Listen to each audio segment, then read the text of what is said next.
Assalamualaikum warahmatullahi wabarakatuh.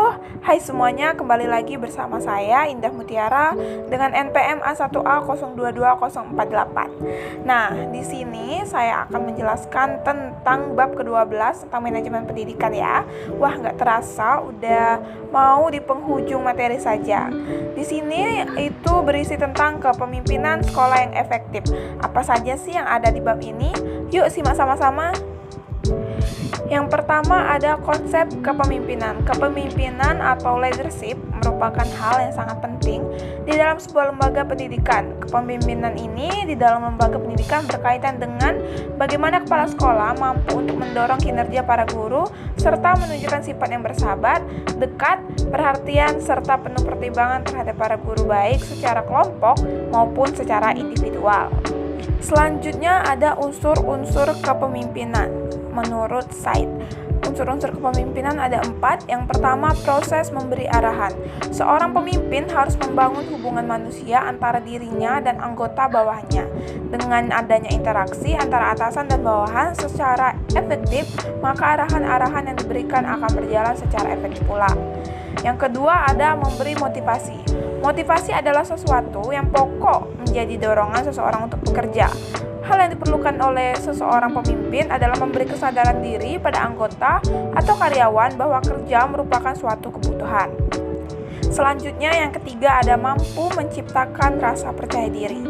Pengembangan atau penguatan rasa percaya diri adalah dasar untuk meningkatkan kemampuan kepemimpinan. Membangkitkan rasa percaya diri sangat penting dikarenakan rasa percaya diri ikut menumbuhkan keyakinan terhadap kemampuan diri sendiri di dalam menjalankan tugas. Dan yang terakhir ada mempengaruhi dan menggerakkan. Pemimpin di lingkungan kerja atau organisasi non-profit harus mampu mempengaruhi anggota tim untuk melaksanakan sesuatu yang positif yang dapat membantu organisasi. Di samping itu harus mampu mempengaruhi pemimpin juga menggerakkan anggota tim untuk melakukan suatu perubahan positif di dalam organisasi, sebab pemimpin yang efektif akan mengilhami, mempengaruhi, dan memotivasi orang lain serta menjadi ujung tombak di dalam pergerakan perubahan yang bermanfaat. Selanjutnya ada faktor yang mempengaruhi perilaku kepemimpinan. Yang pertama itu ada faktor internal. Merupakan faktor yang berasal dari dalam diri pemimpin itu sendiri, misalnya pengertiannya tentang kepemimpinan, nilai atau hal yang dikejar dalam kepemimpinan, cara orang menduduki pangkat kepemimpinannya, pengalaman dalam kepemimpinan, dan pandangan seseorang terhadap manusia. Yang kedua ada faktor yang berasal dari kelompok yang dipimpin. Keadaan kelompok seperti kematangan, kekompakan, latar belakang, pendidikan, pengalaman, latar belakang sosial budaya. Yang ketiga ada faktor lembaga yang dipimpin, seperti jenis dan tujuan sekolah kurikulum. Yang keempat ada faktor-faktor legal. Seseorang pemimpin pendidikan akan berhadapan dengan peraturan-peraturan formal instansi struktur, di atasnya akan mempengaruhi perilakunya, misalnya PP, UU, dan kebijakan lainnya. Yang kelima ada faktor lingkungan sosial, merupakan keadaan masyarakat sekitarnya, misalnya ekonomi, pandangan masyarakat, pendidikan masyarakat, dan yang terakhir atau faktor keenam yaitu faktor perubahan dan pembaruan dalam teori dan bidang pembaruan atau bidang pendidikan seperti perubahan kurikulum dan kemajuan iptek. Selanjutnya ada teori kepemimpinan. Teori-teori tersebut menurut Said yaitu terbagi menjadi 4. Yang pertama, teori orang terkemuka atau great man theory. Kelompok teori ini disusun berdasarkan cara induktif dengan mempelajari sifat-sifat yang menonjol dari pemimpin atas keberhasilan tugas yang dijalankan, terutama kemampuan dalam memimpin. Yang kedua ada teori lingkungan atau environmental theory. Dalam teori ini dikatakan bahwa munculnya pemimpin itu merupakan hasil dari sebuah proses waktu, tempat, dan situasi atau kondisi.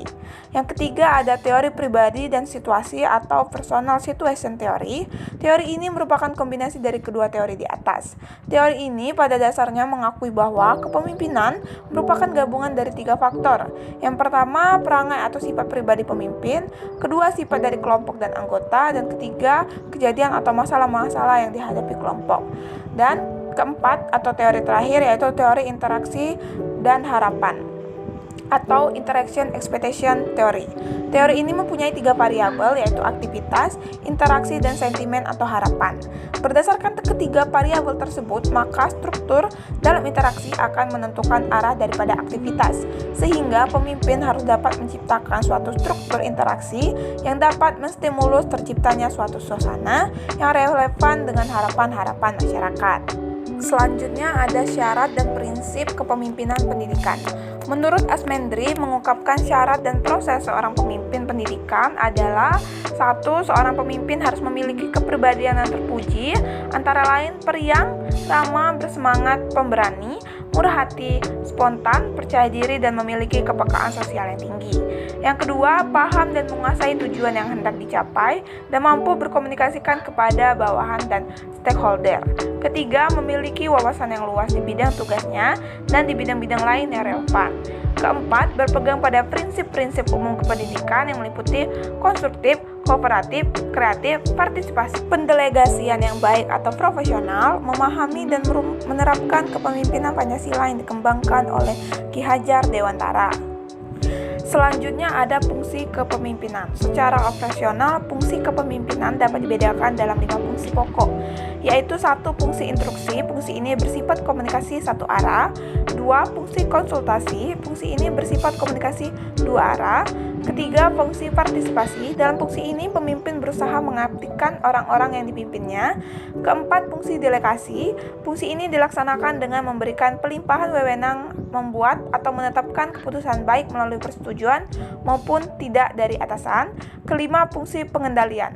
Fungsi ini bermaksud bahwa kepemimpinan yang efektif mampu mengatur aktivitas anggotanya secara terarah dan efektif dalam koordinasi yang efektif sehingga kemungkinan tercapainya tujuan bersama secara maksimal. Selanjutnya ada kunci sukses kepemimpinan. Ya, di antara lain ada visi dan misi yang bertanggung jawab, keteladanan, memperdayakan staf, mendengarkan orang lain, memberikan layanan prima, mengembangkan orang, memperdayakan sekolah, fokus pada peserta didik, manajemen yang mengutamakan praktik. Selanjutnya ada gaya kepemimpinan. Menurut Asmendri ada 4 gaya kepemimpinan, yaitu 1. Tipe otoriter, merupakan pemimpin yang membuat keputusan sendiri karena kekuasaan terpusatkan dalam diri satu orang. Ia memiliki tanggung jawab dan wewenang yang penuh. Yang kedua, demokratis, merupakan pemimpin yang berkonsultasi dengan kelompok mengenai masalah yang menarik perhatian mereka, serta mereka dapat menyumbangkan sesuatu. Tipe ini merupakan kebalikan dari tipe yang pertama. Yang ketiga, kendali bebas atau laissez-faire, merupakan pemimpin memberi kekuasaan pada bawahan. Kelompok dapat mengembangkan sasarannya sendiri dan memecahkan masalahnya sendiri. Pengarahan tidak ada atau hanya sedikit. Yang keempat atau yang terakhir, tipe pseudo-demokratis. Tipe ini disebut juga tipe demokratis semu. Seorang pemimpin yang mempunyai tipe ini hanya nampaknya saja yang demokratis, padahal sebenarnya tindakannya bersifat otoriter atau absolut. Nah, baiklah teman-teman, itu saja yang dapat saya sampaikan tentang materi bab ke-12 ini. Jika ada kekurangan saya mohon maaf, kepada Allah saya mohon ampun. Wassalamualaikum warahmatullahi wabarakatuh. Sampai berjumpa di video berikutnya. Dadah.